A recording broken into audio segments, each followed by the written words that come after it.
How would one improve the black and white images?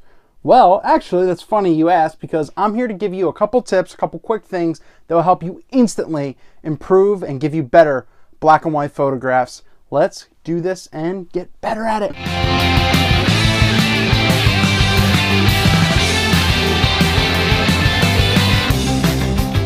Now for my first tip, I'm not saying it's essential, but shooting raw is pretty much key.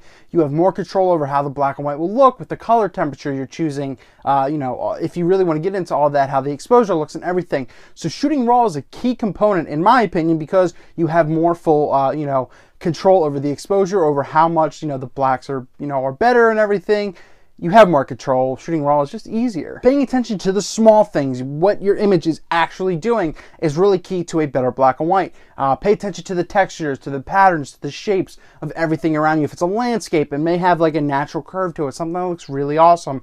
And you usually get shadows, which are great for black and white images, and that's something you should definitely play up, especially if you hit the contrast up and you bring the blacks up, something will really, really pop. So pay attention, as I said, to all the shapes, textures, just everything it has, and you can play those up to get a really more dramatic, more unique black and white photo. You could also look for that's four. You could also look for two more things, and that is contrast in a photo, especially if it's a very, very bright day outside. You might see that, that there is definitely a lot of shadows, that there is something definitely giving more contrast in the entire vista and to the entire scene. Wow. But also, you can also look for flat lighting, so something more of a shadow, or, especially if you during the winter, which is starting to get colder now and everything like that, so that's coming soon, you can definitely play with that a lot more and get a lot out of that. So if there's something really, really contrasty, or even something more flat, you can work with it.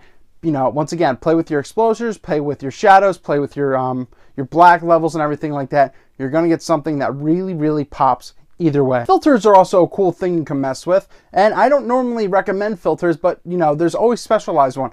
Polarizers are amazing for the sky, are amazing for any kind of landscape, any kind of a lake, river, anything like that. It really will make them pop. It'll make them just stand out, and that's something that can be really great, especially with the sky, because the sky is huge in black and white photos, especially if you're doing HDR and everything like that. So that's really, really key. But one of the cool things, besides just messing with a white balance for a black and white photo, is you can use a red filter. If you've never really seen it, and if you're into concerts and everything like that, you see a lot of the color images, like especially the red lights that come onto people on stage, or just in general.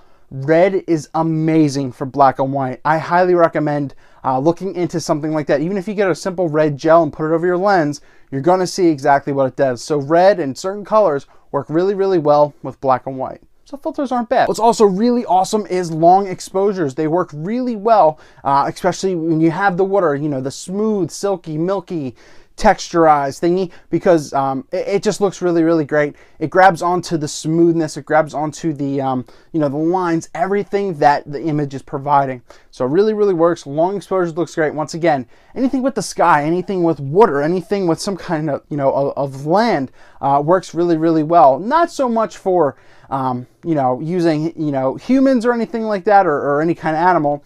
It's really great for more or less landscapes when you're using long exposure. Now, speaking of just portrait photography in general, a lot of people tend to use more high key lighting to really sharpen the highlights a little bit and to make the blacks, the shadows a little harsher, something to stand out a little more. So that's really, really key. If you want to do it, use a little bit maybe more harsher grunge lighting, maybe some bare bulb type of stuff, get something to really, really pop. And once again, hit up the contrast, hit up your black levels, and you're gonna get something that pops. Now you may see a photographer use this in their bag, and that would be to, well, hide some bad color that's going on. Once again, you see this in a lot of concert photography, or if you're at a wedding and you're like, oh my God, I'd love that shot, but the color is just not working. Well, flip it to black and white. It is really a good mat, and you shouldn't use it to really cover up a bad photo, because if a photo is bad, it's gonna be bad.